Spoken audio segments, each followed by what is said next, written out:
반갑습니다. 구약개론 시간 다시 돌아왔습니다. 요즘에 건강 어떻게 잘 챙기고 계신가요? 주변에 독감이나 뭐 감기가 유행을 해서 많이들 뭐 힘들어하고 어려워하는데, 목회라든가 우리가 지도자로서의 삶을 살아가는 데 있어서 중요한 것 가운데 하나가 이제 건강을 잘 챙기는 겁니다. 그래서 여러분들 건강, 감기 걸림으로 인해서 우리가 공동체의 중심에 서 있잖아요. 그런 가운데 우리가 이제 전염성 어떤 질환을 앓게 된다고 한다면, 공동체의 리더로서는 매우 부적절한 상황이 되는 겁니다. 그래서 감기, 뭐 독감, 뭐 우리가 뭐 안 걸린다고 안 걸릴 수는 없는 거지만 최선을 다해서 건강을 지켜나갈 수 있도록 지혜롭게 자기를 관리하는 것 매우 중요합니다.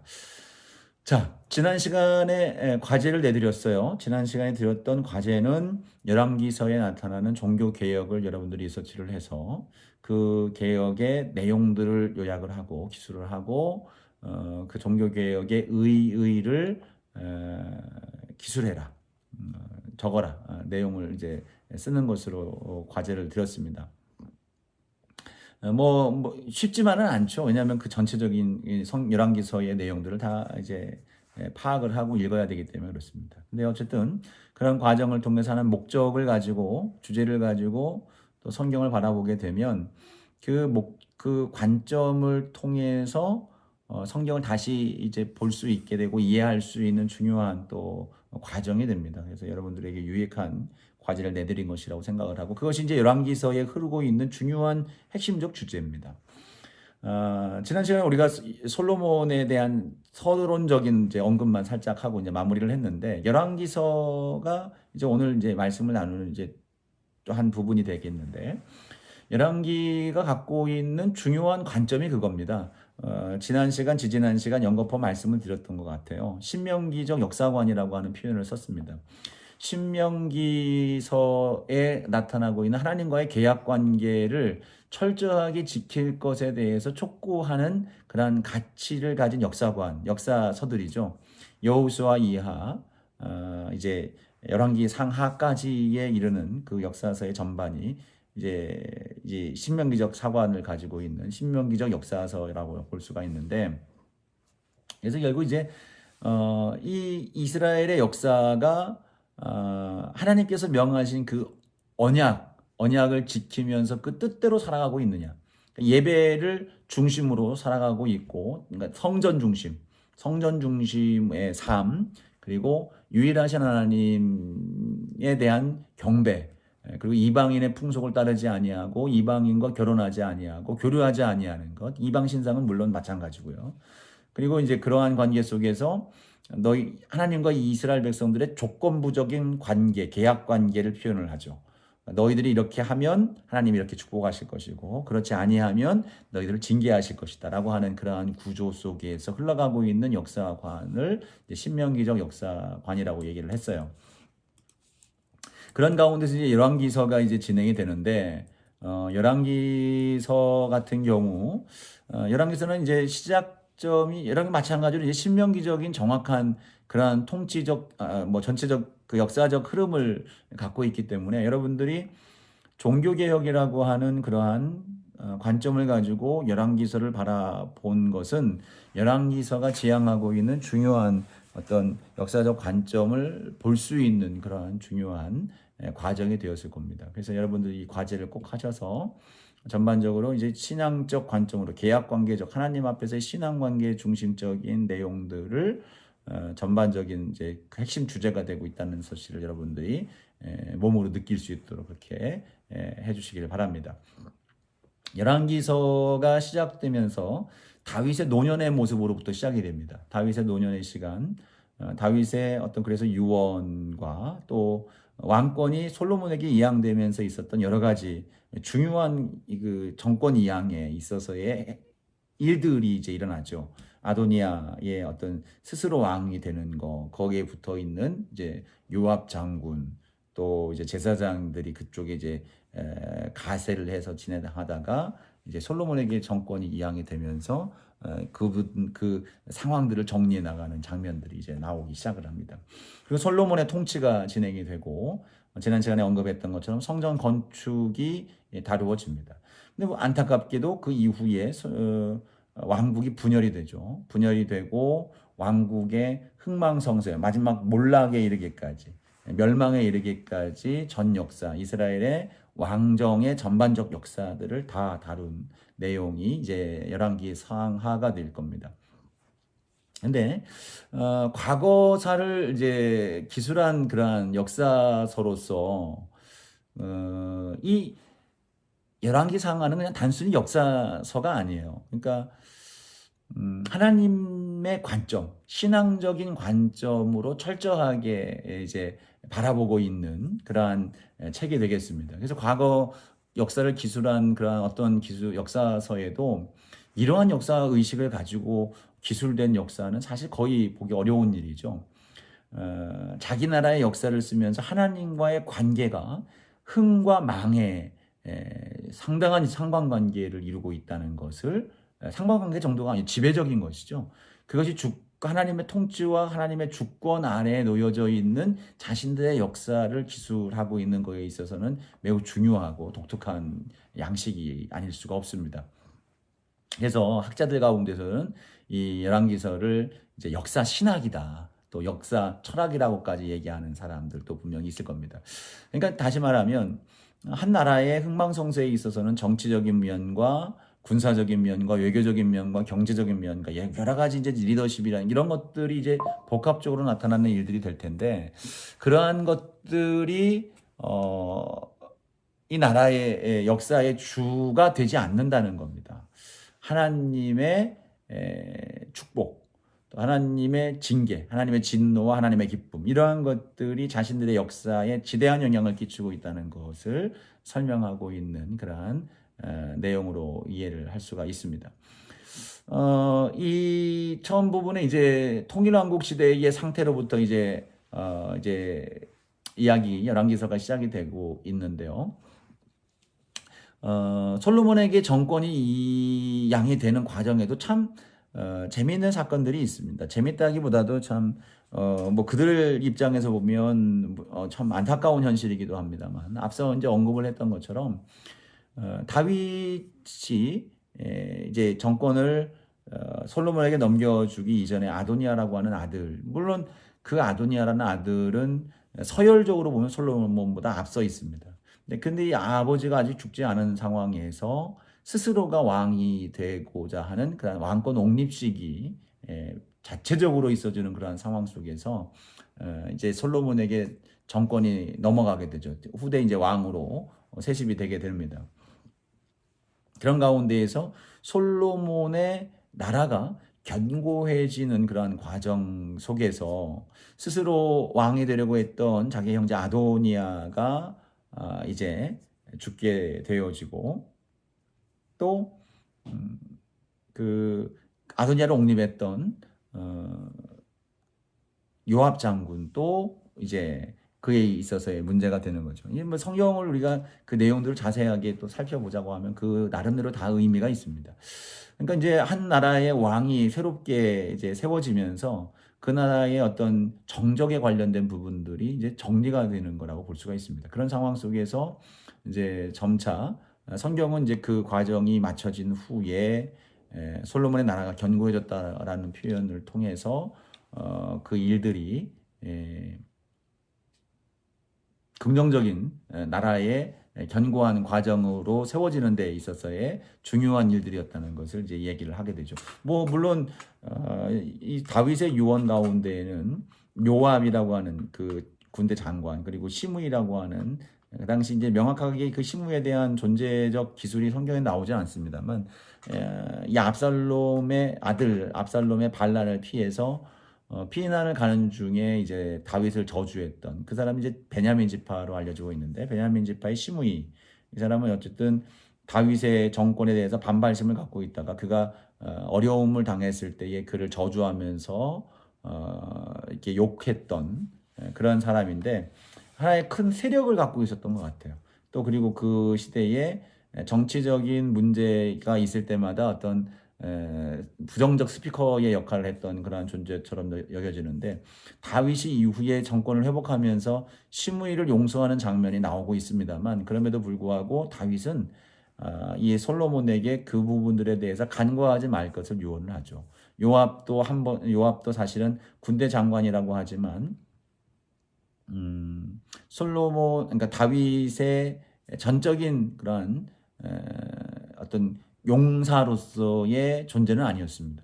그 결정적인 시기 때마다 나라의 상황을 어렵게 몰고 갈 수 있는 자기 개인적 복수심과 감정에 사로잡혀서 그러한 일들을 행해서 나라가 어려움과 공경에 처할 수 있는 상황을 만들어냈던 사람이었어요. 그래서 요압 그리고 좀 전에 말씀을 드렸던 시므이 같은 경우는 어떤 지역의 어떤 그 지주 같은 역할 그런 존재였을 거라고 생각이 되는데 물론 그 과정을 보면은 다 각자의 실수와 잘못됨으로 인해서 죽음에 이르게 되죠. 이런 과정이 결국 나라를 견고하게 하는 과정, 지역의 어떤 세력 그리고 나라의 군사적 중요한 역할을 핵심적 요청을 했던 그러한 사람들이 이제 정리가 되는 겁니다. 정치적으로 보면 상당히 이제 문제가 어려운 그런 어떤 시대적 역사의 한 부분이라고 볼 수 있지만 열왕기서는 그것을 신앙적이고 영적으로 이해하고 해석하고 있는 부분들을 우리는 볼 수가 있게 됩니다. 자, 그런 상황에서 솔로몬의 지위와 위치에 대한 부분들은 이제 성경에 이제 아주 중요하게 강하게 나타나고 있어요. 솔로몬에게 있어서의 특징이라면 그 당시 이제 한 나라의 왕의 정권과 그 강성함 이런 것들을 측정을 하자고 한다고 한다면 여러 가지 몇 가지가 있습니다만 먼저는 건축이죠. 그 나라의 내부적 건축이 얼마나 잘 되고 있느냐. 그 왕 때에 도시가 만들어지고 건설이 일어나고 하는 것들을 보고요. 세금이 얼마나 많이 거두어졌느냐. 그리고 지혜서 책이죠. 학문적인 부분들이 얼마나 잘 되어지고 있느냐. 그리고 타는 말입니다. 군사력이죠. 말이 얼마나 많이 소유하고 있느냐. 마병, 병거 이런 것들이죠. 그리고 왕들에 있어서의 권력과 어떤 세력에 관련된 부분에 있어서는 아내들이 얼마나 많느냐, 후궁, 그죠? 처가 얼마나 많으냐, 이런 부분들을 갖고 있는 거, 이걸 바라보면서 그 나라의 왕 그리고 그 나라의 어떤 그 강한 어떤 왕권 이런 것들을 측정하는 통로가 됐어요. 근데 지금 말씀드렸던 내용들을 보면 그 솔로몬에게 있어서는 정말 많은 모든 것들이 다 풍성했던 사람입니다. 그러니까 이제 건설 사업이 엄청났어요. 열왕기상 4장에도 나오고 있습니다만 요새를 건축하기 위해서 뭐 3만 명 이상 또 뭐 채석자, 감독관 그 숫자들이 쭉 나오고 있는데 엄청난 그러한 규모로서의 건설들이 일어나게 됩니다. 특히 이제 성전을 짓는 데 있어서 7년 정도의 시간이 걸렸고 또 이제 자기가 궁전을 확장하고 하는 데 있어서 대략 13년 정도의 이제 성들을 쌓는 데 있어서의 시간들이 이제 소요가 됐다고 이제 알려져 있죠. 기록되고 있죠. 이런 곳을 보면 이제 그러한 부분들 또 하나는 뭐냐면 세금을 엄청나게 거뒀어요. 금 666달란트. 이게 뭐 여러분 어마어마한 돈입니다. 그 당시 이 정도의 비용을 거두는 것 자체가 상당히 어려운 일이었습니다. 큰 규모죠. 또 책을 얼마나 많이 썼느냐고 말씀드렸죠. 솔로몬은 잠언, 뭐 노래, 뭐 식물도감, 동물도감, 뭐 성경 다 나오는 얘기죠. 또 말이 얼마나 많았냐면 마병이 12,000명, 또 병거가 이제 4천. 그러니까 어마어마한 그런 그냥 군사력이죠. 군사력을 갖고 있었다는 거예요. 부인도 이제 1,000명의 아내들이 있었습니다. 1,000명의 아내라고 했을 때에 이제 이방 정책을 평화 정책을 펼쳤던 것 같아요. 군사력이 있고 그 당시 주변 세력들이 이제 이집트라든가 북쪽에 이제 아스루라든가 이런 세력들이 강성하지 못한 그런 시기 속에서 군소 나라들이 주변에 이제 많이 있었던 이 상황 속에 이 솔로몬은 그 세력 것들을 관리하는 바 평화 외교 정책을 썼던 것 같습니다. 그러니까 힘이 있으니까 그게 가능했겠죠. 그래서 그런 화친의 관계를 맺기 위해서 아내와 이제 결혼 관계를 이루어가는 겁니다. 그래서 그것이 1000명이나 됐다라는 것은 어마어마한 일이죠. 또 대외 무역에 있어서도 매우 중요한 일들을 했는데요. 대외 무역 이제 아주 지정한 위치가 아주 좋은 위치에 있었어요. 그러니까 중개 무역 중심으로 이제 진행을 했다고 볼 수가 있습니다. 그러니까 솔로몬의 부를 축적할 수 있었던 가장 큰 것이 중개 무역. 그러니까 이집트, 바벨론, 아수르 이런 나라들 사이에서 홍해를 따라 올라온 어떤 물품들을 이제 분배를 할 수 있는 그런 무역을 하는 그러한 경제 정책이라든가 이런 것들이 이제 있었던 것이죠. 솔로몬이 제일 많이 판 것이 이제 향료였다고 하는데요. 엄청난 이윤이 있었다라고 그 속에서 이제 부가 있었다고 이제 말을 하고 있습니다. 이 엄청난 그러한 상황 속에서 시대적으로 사실은 이제 솔로몬의 신앙적인 부분들을 보면 초기에는 지난 시간도 말했습니다만 성전을 짓고 그 하나님 앞에 하나님을 사랑함으로 인해서 하나님 마음에 드는 그러한 귀한 모습이 보이고 있었는데 점차 이제 수많은 부인들을 과의 결혼을 이루다 보니까 결국 이방인의 아내들을 통해서 들어오는 우상들이 솔로몬의 삶 속에 유입이 되어버린 거예요.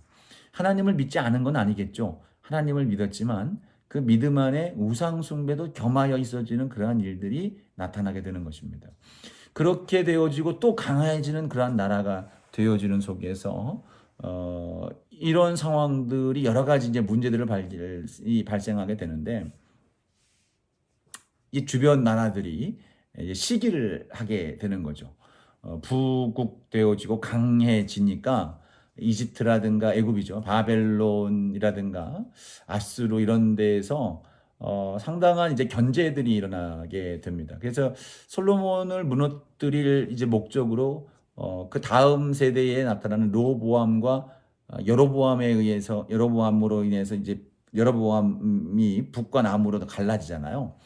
여로보암 같은 사람을 이제 하사엘이 그러니까 여로보암이라든가 하사엘 같은 사람들을 애굽 왕이 이제 데려다가 그들을 보호해주고 지켜주는, 그러니까 길러주는, 돌봐주는 그러한 일들을 하게 되는 겁니다. 이제 그런 일들이 이제 주변에서 일어나게 되는 겁니다. 이런 상황 속에서 점점 이제 열왕기상 11장에 즈음 되면 이제 솔로몬의 그 부국했고 강성했던 그러한 일들이 이제 하향 곡선을 이루게 되는 거예요. 말씀드렸던 것처럼 이제 주변에서 저공을 하던 나라들이 이제 점차 이제 독립해 나가기 시작하고 주변에서 이제 지역적인 갈등이 그로부터 생겨나기 시작하고 어떤 국가적 충돌이 일어나기 시작합니다. 그러니까 지리적으로라든가 종교적으로라든가 외교적 여러 가지 정치 사회적인 문제들이 발생을 하게 되는 겁니다. 여기서 특별하게 이제 이 나라가 솔로몬 때로부터 이제 나라가 분열될 것이 예고가 되는데 가장 중요한 것은 영적인 문제죠. 이 통일 왕국이었던 이 나라가 이스라엘이 남과 북으로 분열되게 되는 그러한 결정적인 이유는 영적인 이유예요. 솔로몬의 우상 숭배죠. 열왕기상 11장 31절 이하에 나오는 거예요.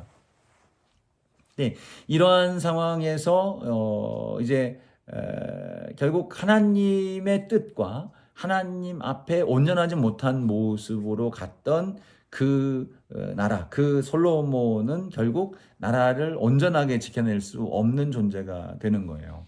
이것이 이제 중요한 왕국 분열의 요소로 삼고 있고요. 그것을 대전제를 해서 그 안에 성경 속에서 우리가 발견할 수 있는 실체적인 또 실제적인 분열의 이유가 몇 가지가 있는데 이제 지파 공동체의 문제점이 드러나는 겁니다. 그러니까 통일 왕국을 이루고 있어도 이 나라가 12지파에 의해서 계속 운영되고 있는 나라의 형태를 갖고 있어요. 근데 그러한 가운데에 그 12지파의 국가 공동체를 유다 지파에서 독점을 하고 있는 거잖아요.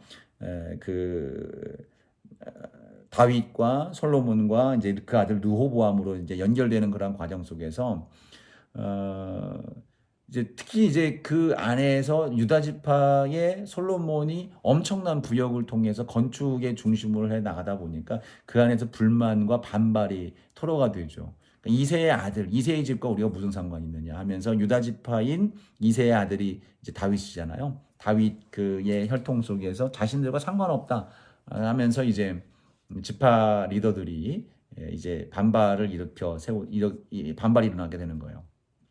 이거 앞서 말씀을 드렸던 것처럼 주변 국가의 시샘으로 인해서 특히 이제 이 이집트의 시삭이 이 중개무역을 독점하고 있는 솔로몬의 견제를 하여서 정치 공작을 하게 됩니다. 그러니까 솔로몬 체제를 반발하는 사람들에 대한 어떤 후원들이 있어지는 거죠. 앞서 말씀드렸던 것처럼 여로보암, 북이스라엘의 초대 왕이 되는 여로보암이 그렇습니다. 솔로몬에 의해서 핍박을 받았던 여로보암이 도망간 데가 이제 애굽입니다. 이집트입니다. 이집트에 가서 또 이제 이 시삭에 의해서 그가 이제 돌봄을 받고 그리고 이제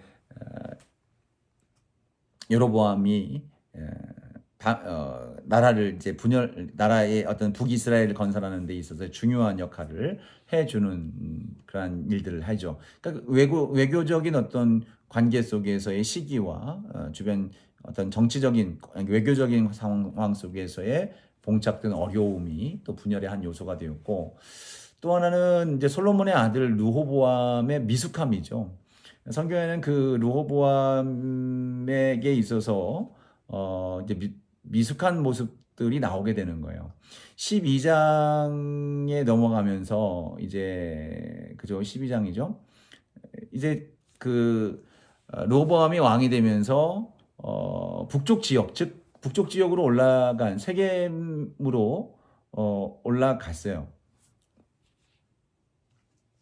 올라갔을 때 이제 그것은 결국 북쪽의 지역에 있는 사람들을 아우르기 위한 하나의 좋은 방법이었다고 생각을 해요. 앞서 말씀 두 번째 나라가 붕괴된 이유가 나눠진 이유가 지파 공동체에서의 문제점이 있었다라고 말씀을 드렸던 것처럼 초기에는 르호보암이 그것을 이제 무마시키고 연합을 이루기 위해서 그런 문제의 심각성을 보았겠죠.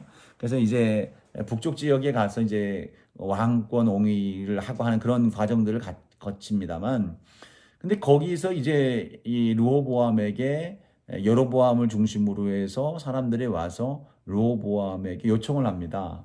노역을 좀 줄여달라라고 이제 했는데 사실 여기에 대해서 이 르호보암이 그런 부분들을 좀 수용을 하고 잘 통치를 했다고 한다면 나라가 다시 이제 견고하게 서는 데 있어서 다시 한번 하나님의 기회를 받을 수도 있었겠지만 여기에 대해서 여러분도 잘 알고 있는 것처럼 전제 왕권에 대한 부분들 그러니까 이게 르호보암이 어쩌면 열등감이라고 볼 수가 있는데 르호보암은 오히려 자기 아버지 솔로몬보다 더 강하게 하겠다라고 하는 그러한 태도를 취하죠.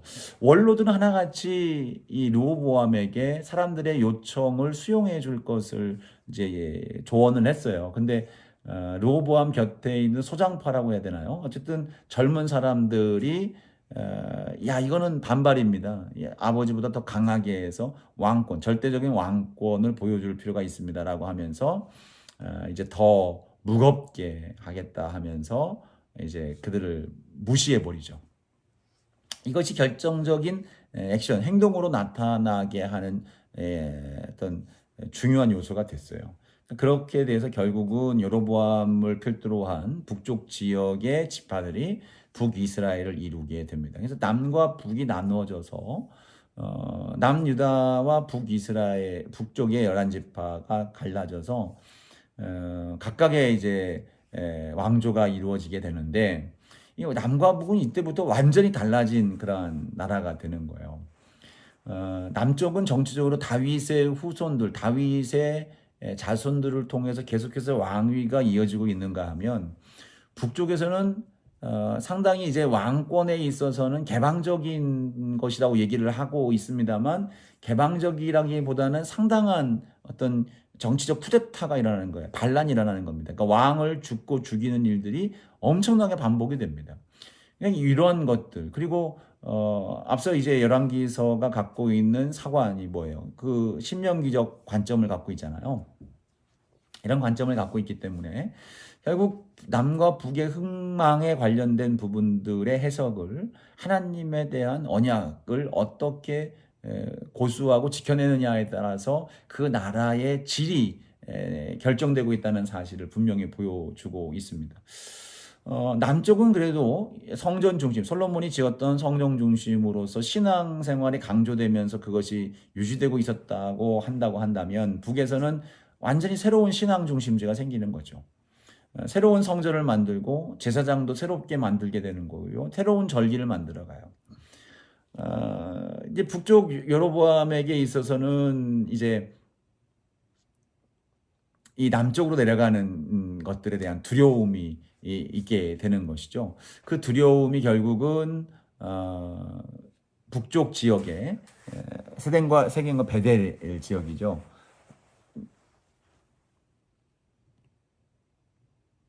죄송해요. 베델과 단이죠. 베델과 단에 금송아지를 두고 그것들을 이제 섬기게 하는 일들이 임하게 되는 겁니다. 사실 이제 여로보암이 통치를 할 때 이제 북이스라엘이 그러니까 나라가 왕국이 시작이 되면서 통치 초기에는 상당히 불안했을 수도 있습니다. 절기를 따라서 북쪽 사람들이 남쪽 지역 성전으로 내려가서 예루살렘까지 가서 절기를 지키고 돌아오면 성경에 기록되고 있죠. 거기에서 그 사람들이 이제 남쪽에 가서 사주를 받고 자기를 대항하거나 암살하는 그러한 일들에 대한 두려움이 이제 여로보암에게 있었던 겁니다. 그래서 남쪽으로 내려가지 못하도록 북쪽에 이제 새로운 성전을 만들고 송아지를 만들고 또 절기를 세우고 뭐 임의로 제사장을 세워서 자기들 나름대로의 변질된 여호와 신앙을 갖게 되는 겁니다. 이런 상황 속에서 이건 정말 악한 일이 되었죠. 하나님의 계약과 하나님의 말씀, 계명대로 순종하지 못했던. 그래서 여기서 나온 열왕기서에서 중요하게 표현되는 말이 여로보암의 악한 길입니다. 여로보암처럼 악한 길을 갔다. 처음 단초가 잘못 끼워졌던 그 우상 숭배와 잘못된 신앙과 이런 하나님의 말씀과 뜻 아래에서 온전히 있지 못한 그 상황 속에서 여로보암이 악의 기준이 되어지는 그런 표현이 나오게 되는 것입니다. 그러니까 닮지 말아야 될 대명사가 되어진 거예요. 이런 상황에서 이후에 이제 끊임없는 북이스라엘의 이제 쿠데타들이 있어지게 되죠. 이 상황 속에서 우리가 주목해 봐야 될 사람 가운데 오므리죠. 오므리 왕조. 즉 이제 초대왕 여로보암의 아들 이제 나답이 왕이 됐는데 이제 나답을 이제 바사가 정변을 일으켜서 나답을 죽이고 왕위에 오르죠. 그 위에 이제 바사의 아들 엘라를 죽이고 정변을 일으킨 사람이 이제 시므리였습니다. 시므리가 또 왕의 과정에서 왕 통치를 하는 중에 오므리가 그를 또 암살을 했죠. 죽이죠. 그래서 오므리가 매우 중요한 역할을 했는데 수도를 사마리아로 옮기는 거예요. 그러니까 디르사라고 하는 지역에 있었던 수도를 사마리아로 옮기게 되는 거예요. 그러니까 그때부터 이제 왕권이 이제 정확하게 굳건하게 확립하기 시작했는데 이제 사마리아가 이제 오므리에 의해서 이제 건설이 되고 이 사마리아에서 이제 통치를 한 오므리의 왕조가 이제 길게 가는 거예요. 그 가운데 이제 유명한 그 후손 아들이 아합입니다. 아합. 그래서 아합은 북이스라엘에 있어서 최고의 이제 번성기를 이루었던 그러한 왕으로 알려져 있습니다. 근데 이 아합은 사실 이제 북이스라엘을 또 이제 매우 더럽혔다. 물론 사실 북이스라엘은 하나님 뜻에 합당히 서 있었던 왕이 뭐 없었어요. 근데 아합은 매우 악하고 이스라엘을 완전히 변질시킨 왕 가운데 하나이지만 그럼에도 불구하고 아합의 마음속에는 하나님의 존재를 늘 염두에 두고 살아갔다는 것이 성경 이제 열왕기서에 나오는 흔적들입니다. 보면 열왕기상 20장 쪽 이쪽 보면 주변 선지자들이 아합을 많이 도와줘요. 특히 이제 하나님의 사람이라고 하는 표현들을 쓰고 아합 시대에 활동했던 선지자가 이제 엘리야잖아요. 아합에게 끊임없이 가서 하나님이 존재가 어떤 존재인지를 알려주면서 특별히 이제 20장에 보면 이제 베낫 아람의 군대와 싸울 때에 이기게 하겠다는 하나님이 도와주겠다. 그래서 하나님 여호와가 하나님이다. 라고 너희를 통치하는 하나님이심을 드러내 주실 것임을 이제 말씀을 하셨어요. 근데 이후에 정말 이제 아합이 이 아람과 싸워서 이기게 되죠. 근데 문제는 뭐냐면 베나닷 그 아람의 왕 베나닷과 군대와 싸워서 이 베나닷을 잡았는데요.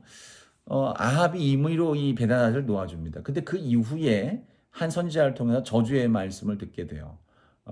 이제 내 목숨은 그의 목숨을 대신하게 될 것이고 내 백성은 그 백성을 대신하게 될 것이다. 그러니까 그들에게 이제 너도 죽을 것이고 또 그 백성들도 이제 실패하고 뭡니까 패배하는 그러한 일들이 있겠다. 잡히는 자가 될 것이다라고 하는 그러한 예고가 있었는데 사실은 이제 그 말을 듣고 아합이 갖고 있었던 반응이 뭐냐면 근심했다는 거예요. 근심했어요. 이게 우리가 아합의 면면은 아주 악한 왕이었지만 하나님의 심판의 예고를 들을 때마다 근심을 해요. 그 또 한 번의 회개와 근심이 어디 있었냐면 그 나봇의 포도원을 이렇게 빼앗을 때가 있죠. 나봇의 포도원을 빼앗을 때에 엘리야의 무서운 책망을 듣습니다. 책망을 들었을 때에 이제 열왕기상 21장 이하에 보면 거기에 보면 아합이 엘리야의 책망을 듣고 나서 옷을 찢고 베옷을 입고 금식하면서 누워서 풀이 죽어서 다녔다. 두려운 마음이 있는 겁니다. 그러니까 하나님이 엘리야에게 말씀하시는 이 아합이 내 앞에서 겸비함을 보느냐. 겸비했다. 그가 겸손하게 주님 앞에 또 회개를 했다는 걸 이야기하는 거예요. 그래서 이 아합의 시대, 베나닷을 풀어줌으로 인해서 아합이 죽고 그 백성들이 사로잡힐 것이라고 얘기했지만, 그러나 그 아합 시대가 아닌 그 이후의 시대에 그 징계가 내려갈 것이다라고 이렇게 말씀을 하시죠.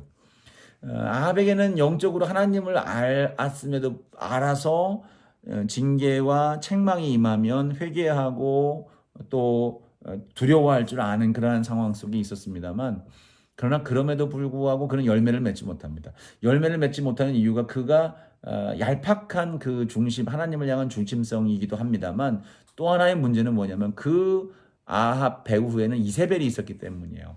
이세벨은 우상의 어떤 대표적인 이름이죠. 이 두로의 왕의 딸이죠. 두로 왕의 딸인데 이제 이세벨이 우상을 갖고 들어오는 겁니다. 그리고 바알과 아세라의 우상을 전역에 퍼지게 한 그러한 여인이 이제 이세벨입니다. 이 나봇의 포도원을 그 나봇을 죽이고 빼앗도록 하는, 사실 아합은 빼앗지를 못했습니다. 갖고는 싶었지만 빼앗는 것은 하나님의 율법과 계명에 어긋난다는 사실을 분명히 알았기 때문에 그것을 행동으로 옮기지 못했는데, 이세벨은 이 왕이 뭐 하는 거냐라고 하면서 이제 강탈을 하죠. 이런 것도 이제 이세벨의 뒤에서 있었던 그런 악한 일의 결과가 되는 겁니다. 그 이후에 이제 이 왕들이 후손들이 계속 이어지지만 엘리사가 세운 이제 예후, 하나님의 명령을 따라서 예후에 의해서 이제 죽음을 당하고 이세벨도 죽게 되죠. 그 이후에 이제 뭡니까? 계속해서 이제 왕들이 계승을 합니다만, 뭐 짧게 통치가 되다가 결국에는 722년 아수르에 의해서 이제 나라가 이제 멸망을 당하게 되는 겁니다. 722년 아수르에 의해서 멸망을 당하죠. 그러다가 이제 남유다에 대한 이야기도 이제 겸해서 동시에 이제 같이 나오게 되어 있어요. 나오고 있습니다. 근데 남유다에서 주목해야 될 뭐 여러 왕이 있겠습니다만 특히 이제 주목해야 될 두 왕을 친다면 히스기야와 요시야입니다. 둘 다 종교 개혁을 일으켰어요. 히스기야는 종교 개혁을 통해서 성전 보수를 했고 우상 숭배를 타파한 신실한 왕이었어요. 이 이사야의 시대에 이제 동시대에 있었던 왕이 이제 히스기야인데, 특히 이제 성경에는 이사야와 함께 동시에 이제 열왕기서에서 주되게 다루고 있는 내용이 산헤립이 아수르의 왕 산헤립이 쳐들어왔을 때입니다. 그러니까 북이스라엘 멸망시킨 다음에 그 막 힘이 기세가 등등해서 히스기야의 통치가 있는 남유다로 몰려 들어오는 거예요. 그러면서 다 주변을 점령하고 예루살렘만 남겨져 있는 그런 상황인 거예요. 그래서 아수르 왕이 이제 버티지 마라. 너 아수르 군대 앞에서 버틴 나라, 버틴 왕, 버틴 신이 없다라고 이제 막 비아냥거리면서 절망적인 메시지를 던집니다. 근데 이 상황을 하나님이 들으셨죠. 이사야서에 보면 그들이 보내온 편지를 성전에서 히스기야가 펼쳐놓고 하나님 앞에 간절히 기도하는 내용도 나오고 있습니다. 근데 이러한 상황 속에서 하나님께서 개입하시고 역사하시는 거예요. 그 군대를 멸하게 되고, 특히 이제 아수르 수도에 반란이 일어났다는 것을 산헤립이 듣게 됩니다. 그냥 예루살렘을 제대로 이제 쳐보지도 못하고 철군을 하게 되는데, 철군에서 집에 돌아가서 자기 신전에서 자기 아들들에 의해서 암살당해 죽게 되는 겁니다. 이것이 이제 히스기야 당시 하나님의 종교개혁. 그러니까 신명기에서도 보면 죄송해요. 열왕기서에 보면 이 히스기야의 신앙 개혁이 얼마나 중요했던지 이 일을 다 행한 뒤에라고 하는 표현이 중요하게 씁니다. 그러니까 이 일을 다 행한 뒤, 신앙 개혁을 다 한 뒤에 아수르가 쳐들어왔다라고 하는 말을 얼핏 표면적으로만 본다면 하나님을 향한 신앙 개혁을 했는데도 불구하고 어려움을 당했다라고 이해될 수가 있을 수 있어요. 근데 여러분 그 결과까지 다 그 전체적인 흐름을 봐야 되는 겁니다. 신앙 개혁을 한 뒤에 그들로 하여금 무엇입니까? 대적의 공격 앞에 그들이 견디고 버틸 수 있는 믿음, 또 하나님을 의지할 수 있는, 하나님께 기도할 수 있는 존재로까지 서 있는 그러한 존재가 된 거예요. 그리고 그 이후에 보십시오. 하나님이 역사하시는 하나님의 통치권 아래에 있는 나라가 되도록 그렇게 그 신앙개혁의 중요성을 말하고 있는 겁니다. 히스기야에게 있어서 또 하나 중요한 사건이 뭐였냐면 하나님 앞에 기도해서 수명이 연장됐던 이야기죠. 그 이야기는 매우 중요했어요. 뭐 혹자는 후두암이라고 계통의 병에 걸렸을 거라고 하는데, 그때 이제 히스기야가 하나님 앞에 이제 기도를 하죠.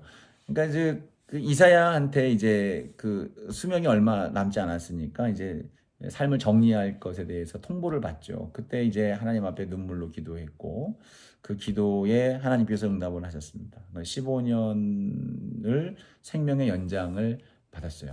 근데 그 이후에 또 문제가 뭐냐면 이게 하나님의 은혜 앞에서 그가 겸손을 한 존재가 됐어야 되는데 그 이후에 이제 바벨론 사신들이 왔을 때에 문병차 온 거로 보여지는데 문병차 왔죠. 그때 이제 그들이 어떤 존재인지 무슨 목적인지 이런 것들을 분별하지 아니하고 그냥 자기의 성전을 문을 다 열어서 그 내용들을 이것저것 다 보여줍니다. 그러니까 하나님께서 거기에 대해서 지혜롭지 못한 분별하지 못하는 이사야에 대해서 책망을 하시죠. 너희들이 이제 자손들이 바벨론의 왕에게 붙들려 갈 것이다. 그들의 손에 다 이제 지배를 당하게 될 것임을 이야기하는데, 근데 여기서 이제 히스기야의 신앙이 좋게 유지가 되었으면 좋았을 텐데 그렇지 못했던 그러한 것이 보여지는 게 자기 때에 이 나라가 망하지 않으면 상관없다라고 하는 반응을 보여요. 이사야의 예언을 이렇게 이사야가 이제 그 예언을 준 건데 그것을 이제 무시하게 되는 겁니다. 엄청난 실수라는 거예요. 이 예언을 받았다라는 것은 예고를 받았다고 하는 것은 돌이킬 수 있는 기회를 얻었다는 것과 같은 얘기인데 돌이킬 수 있는 기회 앞에서 히스기야는 그 기회를 그냥 날려버리는 그런 상황 가운데 있죠. 어려서 왕에 대한 요시야도 매우 중요해요. 이 요시야가 왕이 됐을 때에 이 요시야의 앞에 이제 요시야가 이제 성전 보수 공사를 명을 하게 되죠. 그러니까 요시야 당시 이제 대제사장 hil기야가 이제 성전을 보수하는 그런 역할들을 감당했는데, 그때 이제 성전 안에서 신명기 원본을 찾는 거예요. 신명기 원본이 성전 안에 있었던 거죠. 근데 그걸 찾아가지고 지금 요시야 왕에 가져왔습니다. 요시야 왕에 가져왔는데 이것이 무슨 책이냐 하고 읽어보는 거예요. 그러니까 말하자면 그때까지 이 신명기가 있었음에도 불구하고 있는 줄도 모르고 있었던 거죠. 하나님의 계시와 말씀들이 그냥 구전으로 되어지고 그냥 어렴풋이 행동으로는 나타나고 있었지만 전혀 하나님의 말씀적인 삶을 살지 못했다라고 하는 것을 보여주고 있는 그 시대의 모습인 거예요. 그러니까 이제 삶의 기준, 말씀이 기준이 된 것이 아니라 다윗의 법도라고 하는 표현이 또 이제 열왕기서의 중요한 이제 기준이 되는 거예요. 북이스라엘은 여로보암의 악이 이제 대표적인 악함의 대명사가 됐다고 한다고 한다면, 남유다의 중요한 흐름은 다윗과 같이 다윗의 법도, 다윗의 길을 행했다라고 하는, 그래서 그 다윗의 길을 행했다라고 하는 것을 하나님께서 귀하게 인정하신다라고 하는 것을 말하고 있는데, 다윗의 법도, 다윗의 길, 관습적인 것으로 신앙의 삶이 계속 이어져 왔던 거예요. 말씀이 있지 않고 말이죠. 근데 이것을 보고 요시야가 옷을 찢는 거예요. 이걸 읽어보니까 하나님이 하지 말라고 했던 것들을 버젓이 다 하고 있는 거예요. 신명기에 따르면 우상을 섬기지 말고 산당도 만들지 말고, 그리고 이렇게 뭐 왕으로서는 어떻게 해야 된다고 하는 것, 즉 여러 가지 일들을 말하고 있는데 그걸 하나도 안 지키고 있는 겁니다. 그래서 백성들 앞에서 이 성경을 읽도록 하죠. 성경을 모두 낭독하게 하고 그 낭독한 후에 산당을 다 타파합니다. 그러니까 이전까지의 왕은 우상 타파가 있었고 성전 보수가 있었고 신앙 개혁은 있었습니다만 산당을 타파한 경우는 없었던 거예요. 그러니까 산당을 타파하고 무너뜨리는 겁니다. 그러니까 그 안에 있는 우상도 다 물리치는 것이죠. 산당이 우상 숭배의 전형적인 현장이 되어졌는데 그것들을 무너뜨린다고 하는 것은 정말 아주 극적인 그 신앙 개혁을 하게 되는 거예요. 그리고 유월절을 지키는 겁니다. 유월절을 지키면서 제대로 지키지 못했던 유월절을 다시 회복해서 하나님께 영광이 되고 하나님의 구원하시는 역사를 온 백성들이 기뻐하며 그 하나님의 역사하심과 함께하심을 이제 다시 믿음으로 갖게 되는 것이죠. 굉장히 훌륭하고 굉장히 이제 신실한 왕이었는데 문제는 뭐냐면 이 이제 요시야 왕이 국제적인 정세와 이런 것들을 분별하지 못하는 것이 좀 흠이었습니다. 그래서 이 요시야 왕으로 인해서 남유다가 이제 멸망으로 가는 데 있어서의 기울어지는 그런 일들을 행하게 보게 되는데, 이제 그 당시에 이제 요시야 왕 당시에 중요하게 일어났던 세력들이 이제 애굽은 원래부터 큰 왕국이었습니다만, 제국이었습니다만 이제 그게 힘을 얻게 되는 거고, 바벨론과 아수르의 이제 큰 나라들이 이제 이스라엘 주변으로 이제 있단 말이에요. 남유다. 아수르는 이미 북이스라엘을 멸망시킨 그런 나라의 상태고요. 바벨론이 등극을 해서 바벨론이 아수르를 치는 거예요. 그러니까 아수르를 치니까 남쪽에 있는 애굽이 이 바벨론이 이 아수르, 이스라엘의 북쪽 지역이죠. 그 북쪽 지역에 있는 아수르를 정벌하고 내려오게 된다고 한다면 자기 남쪽에 있는 이집트까지 밀고 내려올 것이 자명하단 말이죠. 그러니까 이 소식을 듣고 애굽의 왕 바로 느고가 이 바로 느고 그죠? 파라오 느고인 거예요.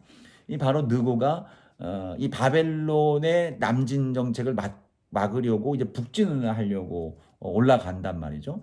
근데 그 올라가는 과정에 거쳐야 되는 데가 이제 이스라엘의 무기또입니다. 무기또 지역을 거쳐 올라가서 아수르 지역 북쪽으로 올라가야 되는데 이거를 지금 요시야가 가로막는 거예요. 요시야가 그러니까 지금 이제 바벨론의 세력이 커지는 것에 대해서 견제하기 위해서 그 아수르를 돕기 위해서 올라가는 이 바로 느고의 이야기 말에 이 요시야가 그것을 허락하지 않습니다. 그러니까 정세를 제대로 판단하지 못하는 겁니다. 그리고 남쪽에 있는 에집트의 그 강한 군사력을 자기가 막을 수 있을 거라고 또 생각을 한 거예요. 어쨌든 뭐 하나님의 뜻이 이 바로 느고의 길을 열어주는 것이었음을 이제 성경은 말하고 있는데 이것을 분별하지 못하고 이집트와 대적을 하다가 무기토에서 전사를 하게 됩니다. 죽게 되는 거예요.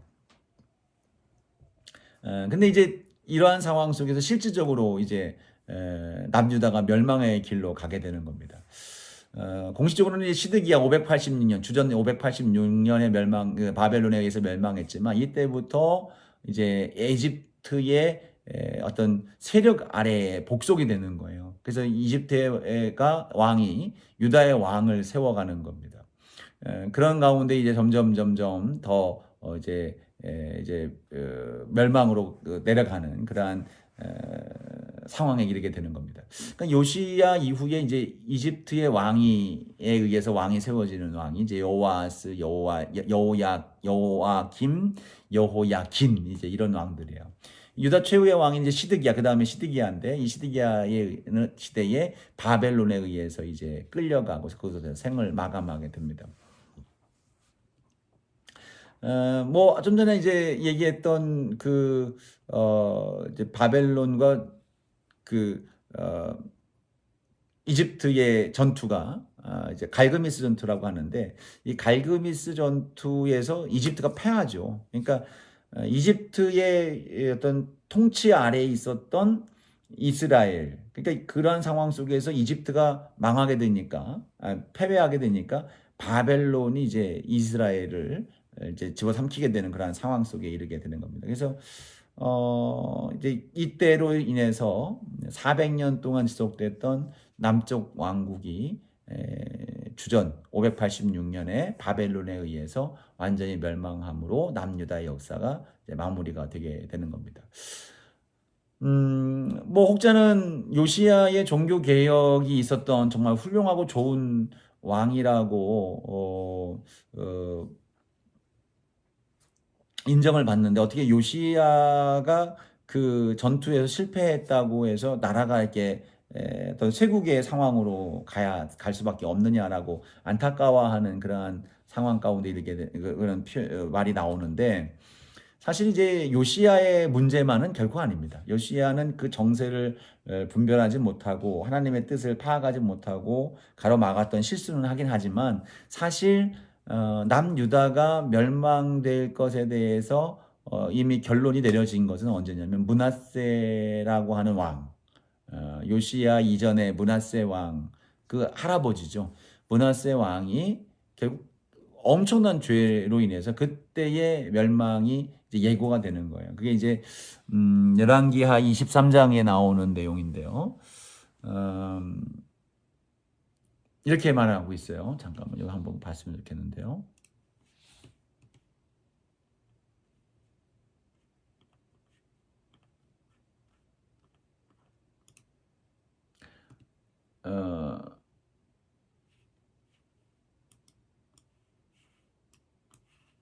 예, 지금 에러가 생겼는데 이쪽으로 다시 보겠습니다. 예, 열왕기상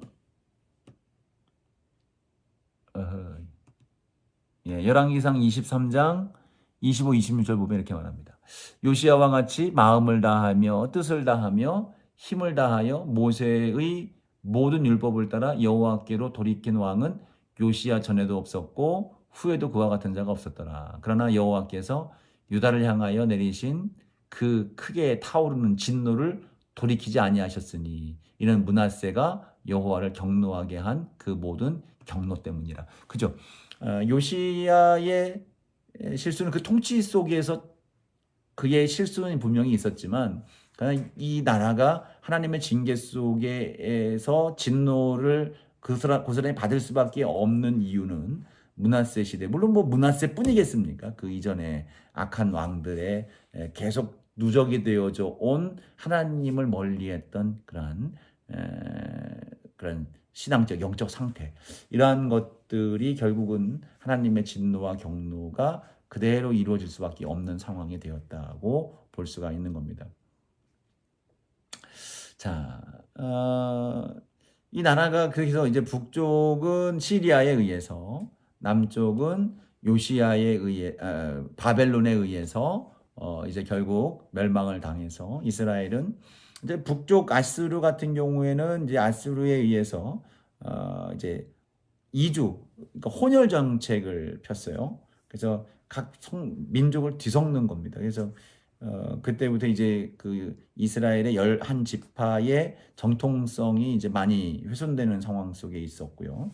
남유다를 지배한 바벨론의 정책은 속국 정책은 포로로 잡아가는 겁니다. 그러니까 그 나라에는 그 땅에는 그 민족을 남겨두기도 합니다만 요 주요한 인물들, 귀족, 왕족 이런 세력가들 이런 사람들은 다 이제 끌고 가 버리는 그런 바벨론 포로의 역사를 통치 방식을 활용을 하게 됩니다.